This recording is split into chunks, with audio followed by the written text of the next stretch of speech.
এই জন্য আমরা কয়েকবার পাঠ করি আস্তাগফিরুল্লাহ, আস্তাগফিরুল্লাহ, আস্তাগফিরুল্লাহ।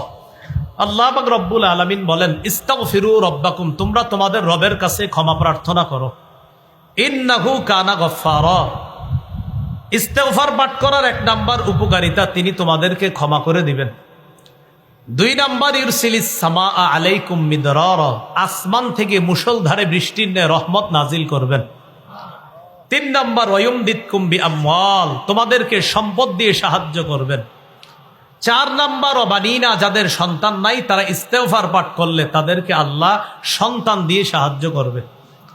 5 নাম্বার, ওয়াজআল লাকুম জান্নাত, যাদের ক্ষেত খামার দরকার, যাদের ফলের বাগান ফুলের বাগান দরকার, আল্লাহ তাদেরকে এই ফলমূলের বাগান দিয়ে সাহায্য করার ওয়াদা করছেন।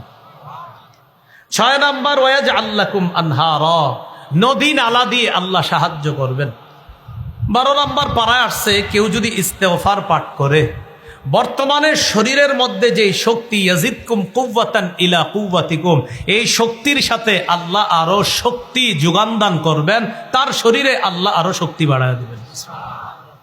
সূরা আলী ইমরানের 131 নম্বর আয়াতে আল্লাহ 135 নম্বর আয়াতে আল্লাহ পাক রব্বুল আলামিন বলেন, ওয়াল্লাযীনা ইযা ফাআলু ফাহিশাতান আও যালামু আনফুসাহুম যাকারুল্লাহ ফাস্তাগফিরু লিযুনুবিহিম, যারা কোনো অপরাধ করে ফেলে, আও যালামু আনফুসাহুম, অথবা নিজেদের উপর জুলুম করে, যারা কোনো অপরাধ করে ফেলে অথবা নিজেদের উপর জুলুম করে, যাকারুল্লাহ, আস্তাগফিরুল্লাহ, আস্তাগফিরুল্লাহ,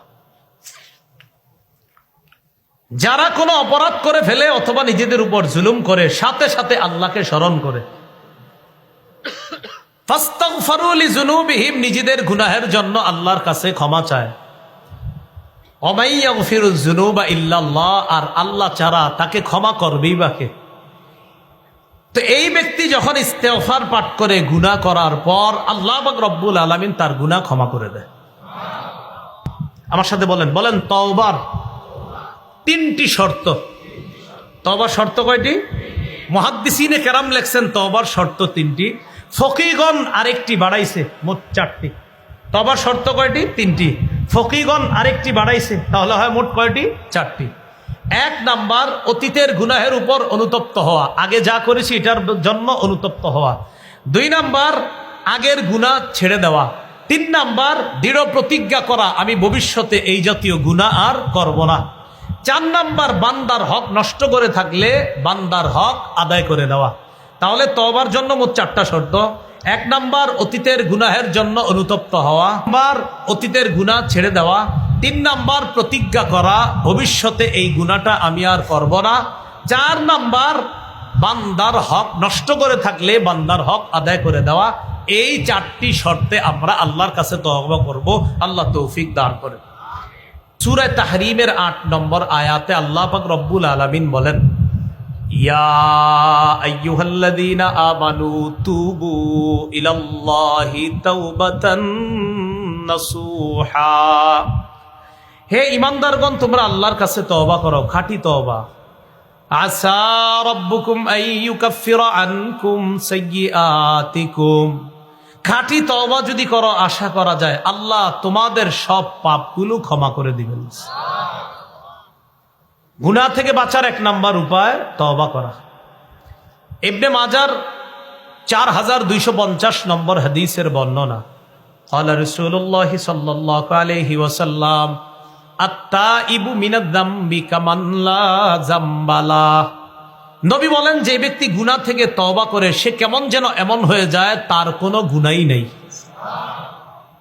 ইবনে মাজাহ 4251 নম্বর হাদিস, ক্বালা রাসূলুল্লাহ সাল্লাল্লাহু আলাইহি ওয়াসাল্লাম, কুল্লু বনি আদামা খাত্তাউন ওয়া খায়রুল খাত্তাইনা আত-তাওয়াবুন, নবী বলেন সমস্ত আদম সন্তান কম বেশি পাপ করে, এই পাপীদের মধ্যে তারাই সেরা যারা আল্লাহর কাছে তওবা করে। আদম সন্তান পাপ করাটা স্বাভাবিক, বাকি পাপীদের মধ্যে তারাই সেরা যারা তওবা করে। ইবনে মাজার 4253 নম্বর হাদিসের বর্ণনা, ক্বালা রাসূলুল্লাহ সাল্লাল্লাহু আলাইহি ওয়াসাল্লাম, ইন্নাল্লাহা লা ইয়াকবালু তাওবাতাল আবদি মা লাম ইউগারগির, রাসূলুল্লাহ সাল্লাল্লাহু আলাইহি সাল্লাম বলেন, আল্লাহ বান্দার তওবা ততক্ষণ কবুল করেন যতক্ষণ তার প্রাণ কণ্ঠাগত না হয়। বান্দার প্রাণ কণ্ঠাগত হওয়ার আগ পর্যন্ত তার তওবা আল্লাহ কবুল করেন। বান্দার প্রাণ কণ্ঠাগত হওয়ার আগ পর্যন্ত তার তওবা আপনি কবুল করেন, আল্লাহ কবুল করেন। এজন্য আপনারা একটা বুদ্ধি করবেন, সে বুদ্ধিটা হলো খালি অপরাধ করতে থাকবেন আর অপেক্ষা থাকবেন আমার প্রাণটা যখন এই জায়গায় চলে আসবে তখন তওবাটা করে নিন। নাকি বিষয়টা এমন? কারণ আপনারা তো জানেন কবে এরকম হবে। তাহলে এই জন্য তওবা দেরি না করায় আজকে এখনই করে ফেলেন, মনে মনে অনুতপ্ত হয়ে যান আগের গুনাহের জন্য, বাস এটাই তওবা।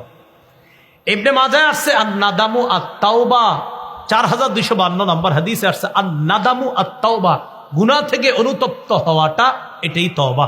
বলেন, গুনাহ থেকে অনুতপ্ত হওয়াটাই কি তওবা? তিরমিজির বর্ণনা 3538 নম্বর হাদিস, রাসূলুল্লাহ সাল্লাল্লাহু আলাইহি সাল্লাম বলেন, লাল্লাহু আফরাহু বিতাওবাতি আহাদিকুম মিন আহাদিকুম বিদাল্লাতিহি ইযা ওয়াজাদাহা। এক ব্যক্তি সফরে বের হয়েছে তার বাহন নিয়ে, খানা নিয়ে, পানি নিয়ে, পাথেয় নিয়ে সফরে বের হয়েছে। সফরে বের হওয়ার পর সফর করতেছে, সফর করতে করতে এক জায়গায় গিয়ে, আলোচক নিয়ে আসেন তারা 2 মিনিটের মধ্যে। সফর করতে করতে এক জায়গায় গিয়ে তার ক্লান্তি আসছে। ক্লান্তি আসার পর তখন তিনি 60 মিনিটের আগেই তো নিয়ে আসবেন, আমি বলতে হবে কেন? রাসূলুল্লাহ সাল্লাল্লাহু আলাইহি সাল্লাম বলেন, এক ব্যক্তি সফরে বের হয়েছে। সফরে বের হওয়ার পর তখন তিনি এক জায়গায় গেছেন, সফর বিরতি দিছেন। যাত্রা বিরতি দেওয়ার পর তিনি নেমে গেলেন। নেমে দেওয়ার পর উনি চিন্তা করলেন ক্লান্তি আসছে, একটু ঘুমাই, চোখ লেগে গেছে। তো উনি বৈশা বৈশা ঘুমাইতেছে। চোখ খোলার পর উনি দেখেন ওনার বাহনটা, ওনার খানা পানি সব হারায় গেছে, কোথায় যেন চলে গেছে। উনি চিন্তা করলেন আমার এখন কি করা? আমি যেখান থেকে রওনা করেছি সেখানে যাইতে গেলে যেই পরিমাণ খানা দরকার, বাহন দরকার, পাথেয় দরকার, ওই পরিমাণ খানা পানি বাহন আমার কাছে নাই। তার মানে আমি গেলেও মারা যাব। সফরে যেখানে রওনা করছেন ওই পর্যন্ত যদি আমি যাইতে হয়, সেখানে গেলেও আমি যেতে পারবো না, খানার অভাবে সেখানে গেলেও আমি মারা যেতে পারি। উনি কি করলেন? ওখানে বসে রয়েছে, ওখানেই মারা যাবেন। এই চিন্তায় সিনিত এখানে বসে আছেন। বসে থাকার পর বৈশা বৈশা উনি ঘুমাইতেছে আবার, কারণ ওনার টেনশন হলো আমি খানা পিনার অভাবে এখানেই মারা যাব। হঠাৎ উনি চোখ খুলছে, চোখ খোলার পর দেখে ওনার হারিয়ে যাওয়া বাহন, খানা পানি পাথেয় সব উপস্থিত হয়ে গেছে। উপস্থিত হওয়ার পর উনি কেমন খুশি! হাদিসে আসছে বিশিদ্দাতিল ফারহি, খুশির অতি সহ্যে উনি আল্লাহকে বলে ফেললেন, আল্লাহুম্মা আনতা আবদি ওয়া আনা রব্বুকা। আল্লাহকে বললেন, আল্লাহ আপনি আমার বান্দা, আমি আপনার রব। হ্যাঁ, এটা কেমন হয়ে গেল না কথাটা? কিন্তু আসলে ওনার মাথা ঠিক নেই। উনি এত খুশি হয়েছে, খুশিতে যে উনি কি বলছে এটা উনি নিজেও জানে না। উনি খুশিতে বইলা ফেলতেছে। আমাদের দেশে এটারে কয় খুশির ঠেলা। খুশির ঠেলায় আল্লাহরে বইলা ফেলতেছে, আল্লাহ আপনি আমার বান্দা, আমি আপনার রব। আসলে বলতো এমন যে আল্লাহ আপনি আমার রব, আমি আপনার বান্দা। এটা না বইলা ফেলছে আল্লাহ আপনি আমার বান্দা, আমি আপনার রব, এমন কথা বইলা ফেলছে। তো আসলে কেন বলছে? খুশির কারণে ওনার মাথা ঠিক ছিল না। নবী বলেন, একজন ব্যক্তি তার হারিয়ে যাওয়া বাহন ফিরে পাওয়ার পর এত পরিমাণ খুশি হয়, কোন ব্যক্তি যখন তওবা করে ওই ব্যক্তির চেয়ে কোটি গুণ বেশি তওবাকারীর প্রতি আল্লাহ খুশি হয়েছে। তাহলে তওবা আগামীকাল না এখনই? এখনই। সহিহ মুসলিমের বর্ণনা, রাসূলুল্লাহ সাল্লাল্লাহু আলাইহি সাল্লাম বলেন, ইন্নাল্লাহা লা ইয়াবসুতু ইয়াদাহু বিল-লাইল লিয়াতুবা মুসিউন নাহার। আল্লাহ পাক রব্বুল আলামিন তার ক্ষমার হাতকে প্রসারিত করেন রাতের বেলা, যেন দিনের তওবাকারীরা আল্লাহর কাছে ক্ষমা চায়।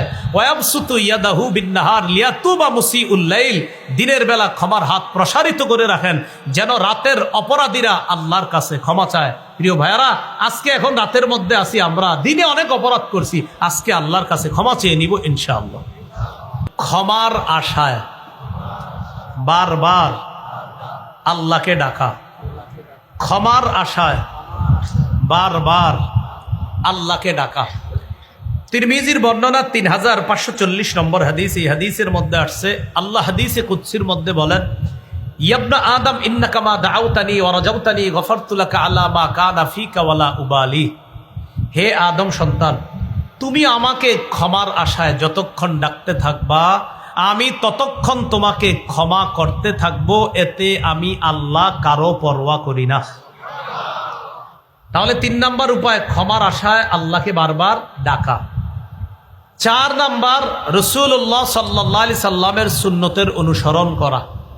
সূরা আলী ইমরানের 31 নম্বর আয়াতে আল্লাহ বলেন, কুল ইন কুনতুম তুহিব্বুনাল্লাহ ফাত্তাবিউনি ইউহিব্বুকুমুল্লাহ ওয়া ইয়াগফির লাকুম যুনুবাকুম। নবী আপনি বলেন, যদি তোমরা আল্লাহকে ভালোবাসো তাহলে আমি নবীর অনুসরণ করো। এতে লাভ কি? ইউহিব্বুকুমুল্লাহ, আল্লাহ তোমাদেরকে ভালোবাসবেন। ওয়া ইয়াগফির লাকুম যুনুবাকুম, আল্লাহ তোমাদের জিন্দেগীর সমস্ত গুনাহগুলো মাফ করে দিবেন। এগুলো 4 নাম্বার। গুনাহ মাফের 5 নাম্বার উপায় বলেন আমার সাথে, আযান দেওয়া। কি দেওয়া? আযান দেওয়া। আবু দাউদের বর্ণনা 516 নম্বর হাদিস। রাসূলুল্লাহ সাল্লাল্লাহু আলাইহি সাল্লাম বলেন, আল মুআদ্দিনু ইউগফারু লাহু মাদা সাউতিহি। মুয়াজ্জিনের আযানের আওয়াজ যেই পরিমাণ দূরে যাবে, এই পরিমাণ পর্যন্ত মুয়াজ্জিনকে ক্ষমা করে দেওয়া হবে। 6 নাম্বার গুনাহ মাফের উপায়, 2 রাকাত নামাজ পড়া। বলেন কয় রাকাত নামাজ পড়া? হ্যাঁ, 2 রাকাত নামাজ পড়া। আবু দাউদের বর্ণনা 1521 নম্বর হাদিস। এই হাদিসে আসছে রাসূলুল্লাহ সাল্লাল্লাহু আলাইহি সাল্লাম বলেন, মা মিন আবদিন ইউযনিবু যামবান, কোন ব্যক্তি যদি গুনাহ করে, ফায়ুহসিনুত তাহুরা, গুনাহ করার পর ভালোভাবে পবিত্রতা অর্জন করে, ফায়াকুমু ফায়ুসাল্লি রাকাতাইন, দাঁড়িয়ে 2 রাকাত সালাত আদায় করে, ইল্লা গফারাল্লাহু যামবা, সালাত আদায় করতে দেরি, আল্লাহ তাকে ক্ষমা করতে দেরি হবে না। এই আমলটা আজকেই করতে পারেন। 2 রাকাত নামাজ পড়া, যেই গুনাহগুলো আছে গুনার স্মরণ করে 2 রাকাত নামাজ পড়া। নামাজ পড়া শেষ তো আল্লাহ সমস্ত গুনাহ মাফ করে দিবেন। এগুলো 6 নম্বর উপায়। গুনাহ মাফের 7 নম্বর উপায় 5 ওয়াক্ত নামাজ পড়া।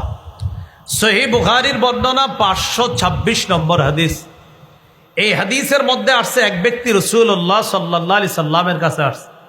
আসার পর বলে, হুজুর আমি গুনাহ করছি। ইতিমধ্যে সূরা হুদের 114 নম্বর আয়াত আল্লাহ নাজিল করে দিয়েছে। এই আয়াতে আল্লাহ বলেন, ওয়াকিমিস সালাতা তারাফাইন নাহার ওয়া যুলাফাম মিনাল লাইল। আল্লাহ বলেন আকিমিস সালাহ, আপনি নামাজ কায়েম করেন, তারাফাইন নাহার, দিনের 2 প্রান্তে, ওয়া যুলাফাম মিনাল লাইল, এবং রাতের কিছু অংশে। এর দ্বারা উদ্দেশ্য দিনের 2 প্রান্তে আর রাতের কিছু অংশে, মানে 5 ওয়াক্ত নামাজ। ইন্নাল হাসানাত ইউযহিবনাস সাইয়্যাত, নিশ্চয়ই পুণ্য পাপ সমূহকে মিটায়া দেয়, পাপ সমূহকে দূর করে দেয়। এই আয়াত নাজিল হওয়ার পর ওই সাহাবীকে আল্লাহ বললেন, 5 ওয়াক্ত নামাজ যদি পড়ো, তুমি যেই পাপের কথা আমার কাছে বলছো, আল্লাহ তোমার এই পাপ ক্ষমা করে দিবেন। ওই ব্যক্তি বললেন, আলী হাদা ইয়া রাসূলুল্লাহ, হুজুর এটা কি শুধু আমার বৈশিষ্ট্য? নবী বললেন, বাল্লি কুল্লি উম্মতি, বাল্লি জামিই উম্মতি কুল্লিহিম, আমার সমস্ত উম্মত যদি 5 ওয়াক্ত সালাত আদায় করে, আল্লাহ তাদেরকে মাফ করে দিবেন। গুনাহ মাফের 8 নাম্বার উপায়, জামাতের সাথে নামাজ পড়া। 5, 6, 7, 8 মনে রাখবেন। 5 নাম্বার আজান দেওয়া, 6 নাম্বার 2 রাকাত নামাজ পড়া, 7 নাম্বার 5 ওয়াক্ত ফরজ নামাজ পড়া, 8 নাম্বার জামাতের সাথে নামাজ আদায় করা। এক ব্যক্তি নবীজির কাছে আসছে। আসার পর, এটা মুসলিম শরীফের বর্ণনা, সহিহ মুসলিমের বর্ণনা, নবীর কাছে আসছে। আসার পর নবীজিকে বললেন, আসবতু হাদ্দান ফাকিমহু আলাইয়া, হুজুর আমি এমন অপরাধ করছি যে অপরাধের শাস্তিটা হদ, এই হদ আমার উপরে আপনি প্রয়োগ করেন। ইতিমধ্যে জামাতের সময় হয়ে গেছে। রাসূলুল্লাহ সাল্লাল্লাহু আলাইহি সাল্লাম জামাতে দাঁড়ালেন। জামাতে দাঁড়ানোর পর ওই ব্যক্তি নবীর সাথে জামাতে নামাজ আদায় করছে। জামাতে নামাজ আদায় করার পর, নামাজের পর ওই ব্যক্তি আল্লাহ রাসূল সাল্লাল্লাহু আলাইহি সাল্লামকে বলতেছেন, হুজুর আমি যে অপরাধটা করলাম, এই ব্যাপারে কোনো সমাধান দিলেন না। নবীজি সাল্লাল্লাহু আলাইহি সাল্লাম বললেন, হাদারতাস সালাতা মা'ানা, তুমি কি আমাদের সাথে জামাতে নামাজে অংশগ্রহণ করেছো? তিনি জবাব দিলেন, হ্যাঁ। আল্লাহ রাসূল বললেন, গুফিরা লাকা, তোমাকে ক্ষমা করে দেওয়া হয়েছে। তাহলে জামাতে নামাজ পড়লে গুনাহ মাফ। 9 নাম্বার গুনাহ মাফের উপায়, পাপ হয়ে গেলে সাথে সাথে একটা ভালো কাজ করা। তিরমিজির বর্ণনা 1987 নম্বর হাদিস, 1927। আবু যর গিফারি রাদিয়াল্লাহু তাআলা আনহুকে আল্লাহ রাসূল সাল্লাল্লাহু আলাইহি সাল্লাম বলেন, আবু যর, ইত্তাকিল্লাহা হাইসুমা কুনতা, তুমি যেখানেই থাকো আল্লাহকে ভয় করো। ওয়া আতবিইস সাইয়্যাতাল হাসানাতা তামহুহা, গুনাহ হয়ে গেলে সাথে সাথে একটা ভালো কাজ করবা, তোমার এই ভালো কাজটা পাপকে মিটিয়ে দিবে, পাপকে মোচন করে দিবে। এই হলো 9 নাম্বার। 10 নাম্বার উপায়, আল্লাহর জিকিরের মজলিসে বসা। এখন আমরা যে মজলিসে আছি এটা জিকিরের মজলিস, এই মজলিসে বসলে গুনাহ মাফ। সহিহ বুখারীর 6408 নম্বর হাদিস। এই হাদিসে আছে ইন্না লিল্লাহি মালাইকাতান ইয়াতুফুনা ফিত তুরুকি ইয়ালতামিসুনা আহলা যিকর, আল্লাহর কিছু মনোনীত ফেরেশতা আছে, এই ফেরেশতারা দুনিয়ার বিভিন্ন অলিতে গলিতে ঘুরতে থাকে, আল্লাহর জিকিরকারী বান্দা যারা তাদেরকে তালাশ করতে থাকে। ফাইদা ওয়াজাদু কওমান ইয়াযকুরুনাল্লাহ, যখন এমন কোন সম্প্রদায়কে পেয়ে যায় যারা আল্লাহর জিকিরে ব্যস্ত, তানাদাউ হালুম্মু ইলা হাজাতিকুম, তখন তারা আরেক দলকে ডাকে, ডাকার পর বলে যাদেরকে তালাশ করতেছিলা তাদেরকে আমরা পেয়ে গেছি, তাদেরকে পেয়ে গেছি আমরা, অমুক মাঠের মধ্যে আসো, তাদেরকে পেয়ে গেছি। সব ফেরেশতারা এখানে আসে, আসার পর ফায়াহুফুনাহুম বিআজনিহাতিহিম ইলাস সামাঈদ দুনিয়া, পুরা মজলিসটাকে ফেরেশতারা বেষ্টন করে নেয়, বেষ্টন করে ফেরেশতাদের গোল আকৃতির একটা সারি আল্লাহর আসমান পর্যন্ত পৌঁছে যায়। ফায়াসআলুহুম রাব্বুহুম ওয়া হুয়া আ'লামু বিহিম, আল্লাহ তাদেরকে প্রশ্ন করে, তাদের রব তাদেরকে প্রশ্ন করে, যদিও আল্লাহ তাদের ব্যাপারে জানেন, বেশি অবগত, এরপরে প্রশ্ন করে মাদা ইয়াকুলু ইবাদি, আমার বান্দারা কি বলে। ফেরেশতারা জবাব দেয় ইউসাব্বিহুনাকা ওয়া ইউকাব্বিরুনাকা ওয়া ইউমাজ্জিদুনাকা ওয়া ইয়াহমাদুনা, তারা আপনার তাসবিহ পাঠ করে, তারা আপনার বরত্ব বর্ণনা করে, তারা আপনার প্রশংসা পাঠ করে। এই কথা বলার পর ফেরেশতাদেরকে আল্লাহ বলে হাল রাউনি, তারা কি আমাকে দেখেছে? ফেরেশতারা বলে না আল্লাহ, তারা আপনাকে দেখে নাই। আল্লাহ বলেন কাইফা লাউ রাউনি, যদি দেখতো কি করতো? ফেরেশতারা বলে আল্লাহ, তারা যদি দেখতো কানু আশাদ্দা লাকা ইবাদা ওয়া আকসারা লাকা তামজিদান ওয়া তাহমিদান, তারা আপনাকে দেখলে আরো বেশি বেশি তাসবিহ পাঠ করতো, আরো বেশি বেশি আপনার বরত্ব বর্ণনা করতো। ফেরেশতারা আল্লাহ পাক রব্বুল আলামিন ফেরেশতাদেরকে বলে মাদা ইয়াসআলুনানি, তারা আমার কাছে কি চায়? ফেরেশতারা জবাব দেয় ইয়াসআলুনাকাল জান্নাহ ওয়া ইয়াতাআওয়াযুনা বিকা মিনান নার, তারা আপনার কাছে জান্নাত চায়, জাহান্নাম থেকে বাঁচতে চায়। আল্লাহ বলেন হাল রাআউহা, জান্নাত জাহান্নাম দেখছে? ফেরেশতারা বলে না মাবুদ, জান্নাত জাহান্নাম দেখে নাই। তো আল্লাহ বলে কাইফা লাউ রাআউহা, দেখলে কি করতো? ফেরেশতারা জবাব দেয় জান্নাত যদি দেখতো এই নিয়ামত পাওয়ার জন্য আরো বেশি বেশি ইবাদত করত, জাহান্নাম দেখলে জাহান্নামের ভয়াবহতা থেকে বাঁচার জন্য আরো বেশি বেশি আপনার কাছে ক্ষমা প্রার্থনা করত। আল্লাহ শেষের দিকে বলে ফেরেশতারা আমাকে দেখে নাই, বিশ্বাস করেছে, আমার জান্নাত জাহান্নাম দেখে নাই, বিশ্বাস করেছে, ইশহাদু আন্নী ক্বাদ গফারতু লাহুম, তোমরা সাক্ষী থাকো আমি আল্লাহ তাদেরকে মাফ করে দিলাম। এজন্য জিকিরের মজলিসে বসা, এটা হলো 10 নাম্বার। 11 নাম্বার জিকির করা। বলেন গুনাহ মাফের 11 নাম্বার উপায় কি করা? জিকির করা। সহিহ বুখারীর বর্ণনা 6405 নম্বর হাদিস। এই হাদিসে আসছে রাসূলুল্লাহ সাল্লাল্লাহু আলাইহি সাল্লাম বলেন মান ক্বালা ফিল ইয়াউমি মিআতা মাররা সুবহানাল্লাহি ওয়া বিহামদিহি, মান ক্বালা সুবহানাল্লাহি ওয়া বিহামদিহি ফিল ইয়াউমি মিআতা মাররা, কেউ যদি দিনে 100 বার সুবহানাল্লাহি ওয়া বিহামদিহি পড়ে, একদিনে কয়বার? এটা 100 বার।